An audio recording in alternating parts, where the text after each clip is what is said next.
ये जो हमारा तीसरा नंबर क्वेश्चन है दोस्त मेरे, आज की इस वीडियो में इस क्वेश्चन को हम एकदम आसान भाषा में समझने का प्रयास करेंगे। तो आइए चलते हैं बिना किसी देरी के अपने क्वेश्चन की ओर। हमारा जो क्वेश्चन है, गुना करके न्यूनतम रूप में लिखिए और मिश्रित भिन्न में व्यक्त कीजिए।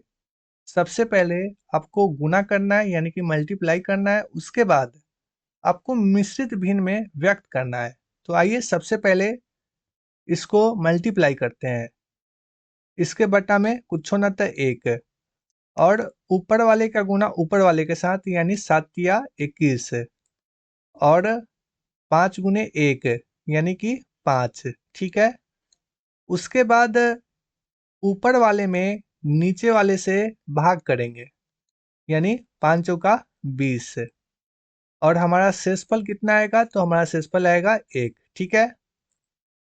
और इसको लिख सकते हैं, बटा में 5 है तो 5 ही रहेगा, और जितना भागफल आएगा इसको हम लोग लिखेंगे यहाँ पर, और जितना शेषफल आएगा उसको लिखेंगे हम लोग ऊपर पे, और यही इसका दोस्त मेरे आंसर हो जाएगा। ठीक है।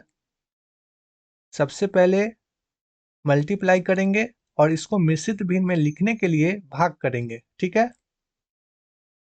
और इसका कोई काम नहीं है तो इसको हम लोग साइड कर देते हैं। ठीक इसी प्रकार ऊपर का गुना ऊपर के साथ यानी कि 4, और बटा में कुछ न था 3। ठीक है।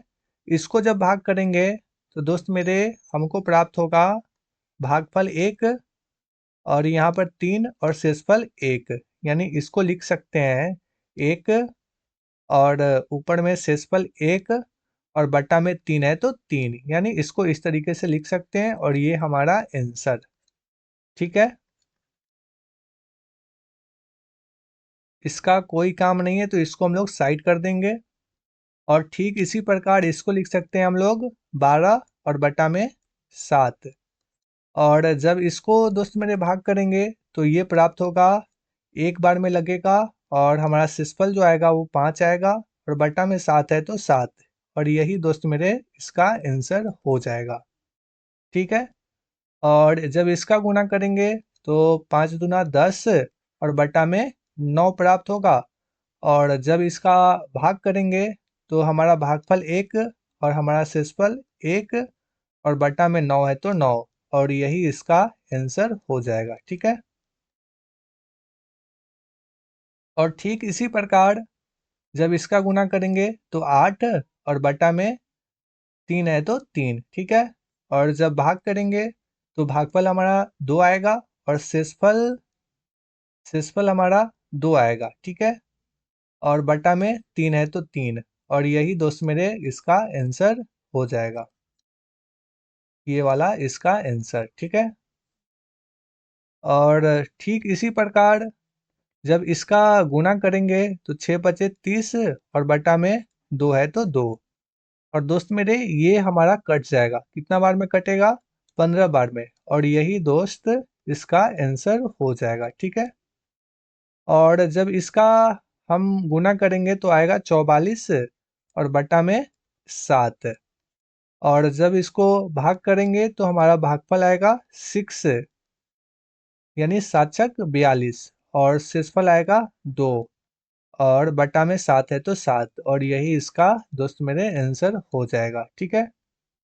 और जब इसको गुना करेंगे तो आएगा हमारा 80 और बटा में 5। ठीक है। और जब भाग करेंगे तो दोस्त मेरे ये डायरेक्ट कट जाएगा, 16 बार में, यानी कि इसका जो आंसर आएगा दोस्त मेरे 16 इसका आंसर हो जाएगा। ठीक है।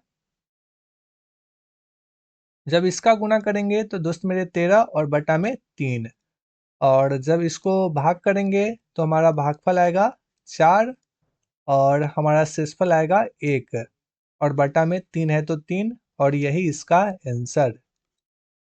और जब दोस्त मेरे इसका गुना करेंगे तो इसको हम चाहे तो डायरेक्ट भी काट सकते हैं, 5 या 15, और जब इसका इससे गुना करेंगे तो हमारा प्राप्त होगा 9, और यही दोस्त मेरे इसका आंसर हो जाएगा। ठीक है।